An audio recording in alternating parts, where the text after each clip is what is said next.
লালমনিরহাটের হাতীবান্ধায় জমি নিয়ে বিবাদের জেরে বহিরাগত লোক এনে সংঘর্ষের ঘটনায় 2 জন আহত হয়েছেন। মঙ্গলবার বিকেলে উপজেলার ফকিরপাড়া ইউনিয়নের রমণীগঞ্জ সালাবেসাটারি এলাকায় এ ঘটনা ঘটে। পুলিশের বরাত দিয়ে প্রত্যক্ষদর্শীরা জানান, ফকিরপাড়া ইউনিয়নের রমণীগঞ্জ এলাকার মনসের আলীর 3 পুত্র আবু বক্কর, আজিজার রহমান এবং মতিয়ার রহমানের জমিজমা সংক্রান্ত বিরোধে স্থানীয় গণ্যমান্য ব্যক্তিরা সালিশ বৈঠকের চেষ্টা করে ব্যর্থ হওয়ায় আজ আবারও সবাইকে একসাথে বসার আহ্বান জানান। এদের পূর্বে কি ঘটনা হয়েছে আমি জানি না, কিন্তু আমি কালকে ঢাকা থেকে আসি আইল পরে এনারা বললো যে এখন তো আমার আইল বানতেছে। পরে আবার আমরা যেখানে মানা করলাম যে না, আইল বাঁধা যাবে না, এটা এলাকার লোকজন মিলিয়ে মেম্বার চেয়ারম্যান মিলিয়ে আমরা যেটা মানে সমাধান করা যায় সেটা একটা ব্যবসা করবো। এরা পরে রাজি হয়ে গেছে। এখন আমরা বিকেলবেলা 4টার সময় বসবো এবং 2টার সময়ও চাষির সাথে কথা হয়েছে যে বিকাল 4টার সময় আমরা বসবো। এনাদের বাড়িতে লোকজন আছে, এরা নাস্তা আনতে গেছে এবং ডিম আনতে গেছে দোকানে, সেটা 2টার সময়। এখন দোকান থেকে আসি দেখি যে এদিকে মারামারি, মানে এদের লোকজন মিলিয়ে গেছে ওই আইল ওরা উল্টে দেওয়ার জন্য, মানে এরা বিচার না করিয়ে নেয়, আইল উল্টে দিয়ে নেয়। এখন ওদেরকে মারিয়ে নিয়ে একদম জমিনের মধ্যে ফেলে রাখছি।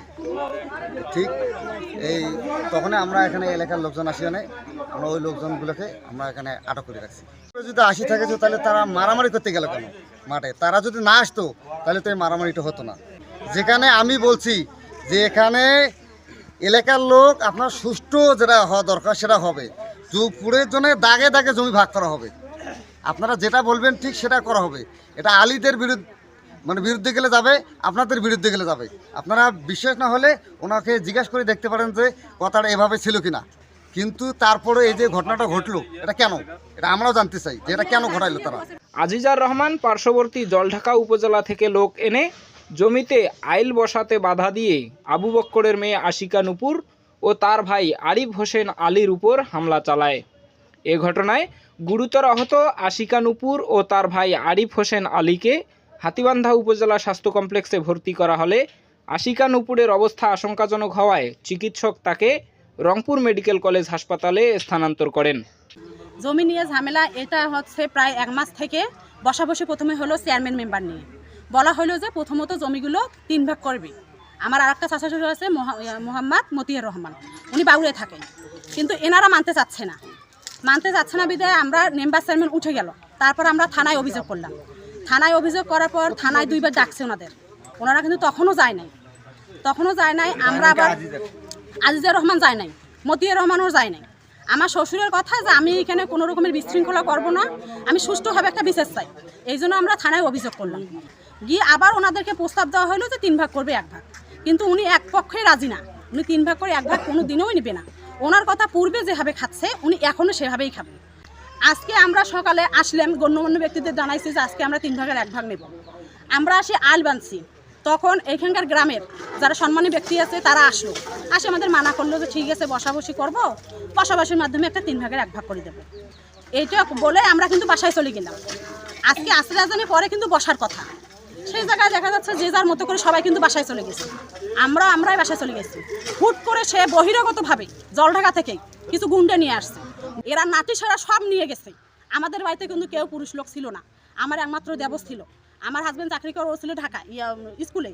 তখন সর্বশেষ আমরা আসলাম, আসে বাধা দিতে গেলাম, ওরা নাতি সেরা সব নিয়ে গেছে আমাদের মারার জন্য। আমরা শুধু মহিলা মানুষ।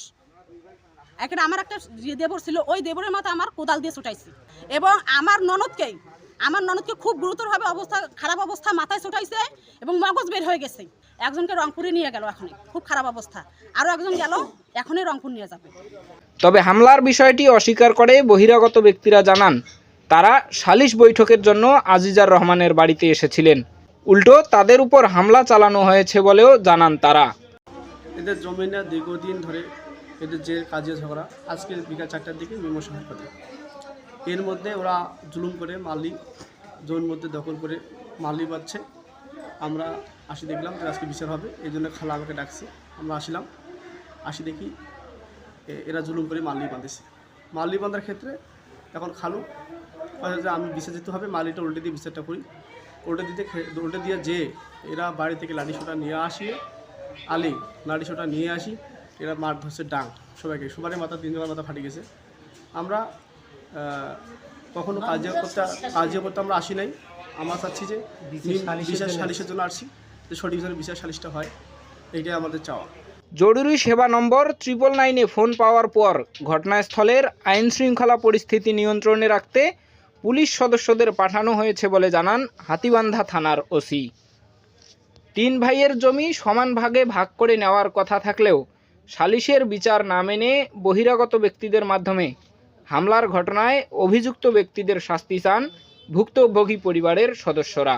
ফরহাদ হোসেন, নেতৃত্বের কণ্ঠস্বর, লালমনিরহাট।